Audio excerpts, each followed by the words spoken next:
नमस्कार, मैं डॉक्टर सुनील। आज मैं इस वीडियो के माध्यम से सूक्ष्म शिक्षण के अंतर्गत प्रस्तावना कौशल के बारे में बात करूंगा।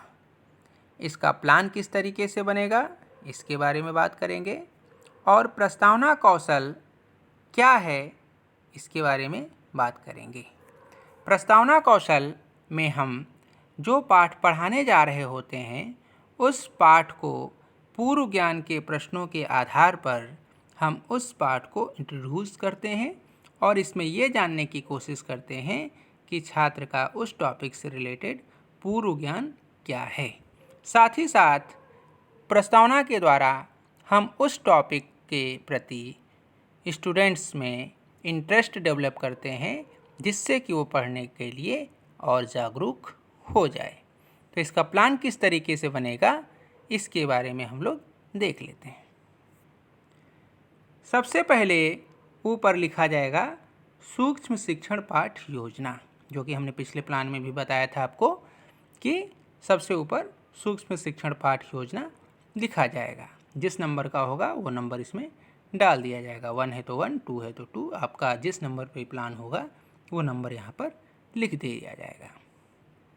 फिर उसके नीचे ब्लैक बोर्ड एंट्री में दिनांक, विषय, प्रकरण, कक्षा, चक्र, अवधि। दिनांक, जिस डेट में आप इसका प्रेजेंटेशन देंगे उसकी डेट पड़ जाएगी इसमें। जो सब्जेक्ट के कंटेंट को आप पढ़ाने जा रहे हैं उस सब्जेक्ट का नाम लिख दिया जाएगा इसमें। विज्ञान के हमने लिया है तो इसमें विज्ञान लिख दिया गया।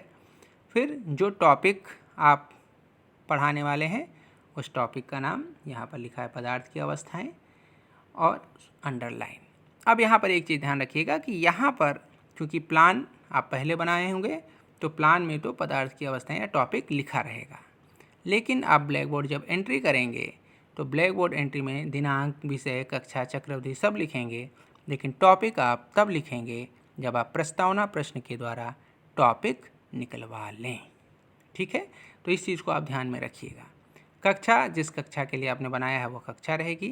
चक्र, जो चक्र है जिस चक्र में आप पढ़ाने जा रहे हैं वो चक्र पड़ेगा। और अवधि यहाँ पर 6 मिनट हो जाएगी। इस चीज़ को आपको ध्यान में रखना है।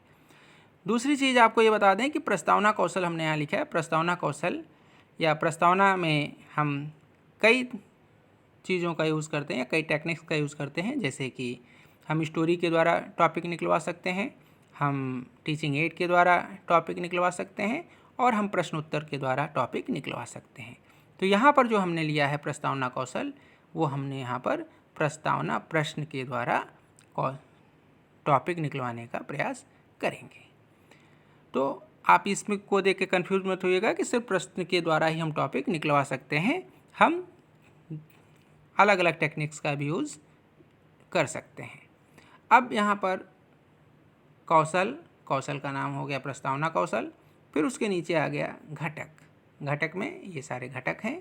इन घटक के आधार पे ही प्लान या माइक्रो टीचिंग का प्लान बनाया जाएगा। तो पहला घटक क्या है? प्रश्नों की सरलता एवं स्पष्टता। दूसरा है छात्रों का ध्यान विषय वस्तु की ओर केंद्रित करना। तीसरा है पूर्व ज्ञान का प्रयोग। चौथा है प्रश्नों में क्रमबद्धता। पांचवा है उपयुक्त विधि या विधा का प्रयोग। छठा है प्रश्नों की प्रासंगिकता। सातवां है नवीन विषय के लिए जिज्ञासा उत्पन्न करना। अब आपको यहाँ पर ये भी ध्यान रखना होगा कि इसमें जो प्रस्तावना प्रश्न हम पूछेंगे उसमें मिनिमम 3 या मैक्सिमम 5 क्वेश्चन होने चाहिए। बहुत कम, यानी कि पहले सवाल में ही टॉपिक नहीं निकल आए और बहुत बड़ा क्वेश्चन हम ना करें कि पूरा समय हमारा प्रस्तावना प्रश्न के द्वारा ही टॉपिक निकलवाने में चला जाए। ये जो कंपोनेंट हैं, इन कंपोनेंट का भी यूज़ इसमें करना है कि सारे प्रश्न हम इस तरीके से करेंगे कि इन कंपोनेंट का यूज़ हो जाए, यानी कि सरल हमारे प्रश्न जो होंगे वो सरल होंगे, स्पष्ट होंगे, कोई कन्फ्यूज़न नहीं होगी। पूर्व ज्ञान का प्रयोग किया जाएगा, डायरेक्ट हम क्वेश्चन नहीं करेंगे। प्रश्नों की क्रमबद्धता होगी, यानी कि हम एक प्रश्न जो प्रश्न पूछेंगे उसका जो उत्तर आएगा उस उत्तर से दूसरा प्रश्न और दूसरे प्रश्न के उत्तर से तीसरा प्रश्न, इस तरीके से प्रश्नों की फ्रेमिंग होती रहेगी। टेक्निक्स हम कहीं क्वेश्चनिंग यूज़ करेंगे, कहीं हम टीचिंग एड का यूज़ करेंगे, हम मिक्स भी यूज़ कर सकते हैं, हम स्टोरी मेथड भी यूज़ कर सकते हैं। जो टॉपिक जिस तरीके का होगा उसके अकॉर्डिंग हम टेक्निक्स को यूज़ कर सकते हैं। तो आपको, और दूसरी चीज़ आपको ये भी ध्यान रखना है कि जिस सब्जेक्ट के लिए आप प्रस्तावना प्रश्न पूछ रहे हैं उस सब्जेक्ट से रिलेटेड ही क्वेश्चन होने चाहिए। हिस्ट्री का अगर टॉपिक निकलवाने जा रहे हैं तो हिस्ट्री से ही रिलेटेड क्वेश्चन होने चाहिए, ज्योग्राफी या अन्य सब्जेक्ट्स के नहीं होने चाहिए। यही चीज़ आपको हर सब्जेक्ट में ध्यान रखनी है। इररिलेवेंट क्वेश्चन आपको नहीं करने हैं, इसीलिए यहाँ पर लिखा हुआ है प्रश्नों की प्रासंगिकता। अब इसमें उसके बाद आ जाएगा प्रस्तुतिकरण। प्रस्तुतिकरण में देखिए यहाँ पे क्रम संख्या, छात्राध्यापक या छात्राध्यापिका क्रिया, छात्र क्रिया और घटक। छात्राध्यापक या छात्राध्यापिका क्रिया हमने इसलिए लिखा है जिससे कि आप अगर छात्राध्यापक हैं तो छात्राध्यापक लिखें, अगर आप छात्राध्यापिका हैं तो छात्राध्यापिका लिखें। आपको सिर्फ अपने अकॉर्डिंग ही लिखना है। अब पहला प्रश्न हमने पूछा है, यहाँ पर एक मेज़ का चित्र बनाया है यहाँ पर, और मेज दिखाकर या मेज फिगर में या सामने अगर मेज रखी हुई तो दिखा के पूछ सकते हैं कि ये क्या है। स्टूडेंट का उत्तर होगा या मेज है। प्रश्न आपको बहुत सरल पूछने हैं जिससे कि बच्चे को उत्तर देने में आसानी रहे। अगर आप प्रश्न बहुत कठिन पूछेंगे तो फिर आपको ही समस्या होगी, बच्चे उसका उत्तर नहीं दे पाएंगे। तो आप कोशिश करिए कि आसपास से रिलेटेड या बहुत ही जो जनरल क्वेश्चंस हों उस तरीके से जनरल क्वेश्चन पूछ के आप टॉपिक तक आराम से निकल जाएं, और बच्चे अगर उसका उत्तर देते हैं तो और भी वो एक्टिव होंगे आपकी क्लास में कि उन्हें लगेगा कि इस प्रश्नों के उत्तर हम दे सकते हैं। और जो कंपोनेंट यहाँ पर होगा वो कंपोनेंट आप यहाँ पर लिख देंगे। अब देखिए इसका उत्तर आया है मेज, तो दूसरा जो क्वेश्चन हमारा बनेगा वो मेज से ही रिलेटेड बनेगा। दूसरा क्वेश्चन देखिए क्या है, मेज किस पदार्थ की बनी होती है। तो इसका उत्तर क्या हुआ, मेज लकड़ी की बनी होती है। अब इसका उत्तर अलग भी हो सकता है, मेज प्लास्टिक की बनी होती है। स्टूडेंट है, अगर उसने खाली प्लास्टिक ही देखा है तो प्लास्टिक का भी बता सकता है। सामने अगर लकड़ी की मेज है तो लकड़ी बताएगा। तो वो इसके क्वेश्चन में लकड़ी या मेज दोनों बोल सकता है, तो आपको कंफ्यूज नहीं होना है। ये बहुत सी चीज़ें आपको अपने दिमाग में लेके चलनी है कि इसके उत्तर ये भी आ सकते हैं, तो आपको उसको उसी के अकॉर्डिंग रिस्पॉन्स करना होगा। अब यहाँ पर इसके कंपोनेंट, जो कंपोनेंट यूज़ किए गए हैं, प्रीवियस नॉलेज यूज़ किया गया है तो वो भी क्रमबद्धता किया गया है, तो वो भी जितने भी इसमें कंपोनेंट हैं वो सारी चीज़ इसमें यहाँ पर लिख दिया जाएगा। अब लकड़ी आया तो लकड़ी से तीसरा प्रश्न बना, लकड़ी के अतिरिक्त कुछ और पदार्थों के नाम बताइए। तो इसका उत्तर होगा लकड़ी के अतिरिक्त कुछ अन्य पदार्थ, लोहा, तांबा, पीतल आदि बहुत सी चीज़ें हैं जो लकड़ी के अतिरिक्त पदार्थ होंगे। और भी बहुत सी चीज़ें बता सकता है बच्चा, तो इसके कंपोनेंट यहाँ पर लिख दिए गए। अब उसके आगे पूछा गया, लकड़ी लोहा पदार्थ की किस अवस्था के अंतर्गत आते हैं। हो सकता है स्टूडेंट इसका उत्तर दे भी दे, और हो सकता है ये समस्यात्मक प्रश्न हो। अगर समस्यात्मक हो रहा है तो हम इसका उत्तर उद्देश्य कथन में बता के फिर अपना स्टेटमेंट देंगे। तो इसका उत्तर क्या होगा, लकड़ी लोहा पदार्थ की ठोस अवस्था के अंतर्गत आते हैं। अब हम ये कहेंगे साथ में कि आज हम लोग विज्ञान विषय के अंतर्गत पदार्थ की अवस्थाओं के बारे में विस्तार पूर्वक अध्ययन करेंगे। तो ये आपका पूरा प्रस्तावना का प्रेजेंटेशन हो गया, या प्लानिंग जो मेन प्लानिंग है वो यहाँ तक हो गई। अब इसके आगे निरीक्षण तालिका। निरीक्षण तालिका में जैसे आप पिछले प्लान में बनाए थे सेम उसी तरीके से होगा, क्रम संख्या, घटक और रेटिंग, सारे कंपोनेंट यहाँ पर लिख दिए जाएंगे।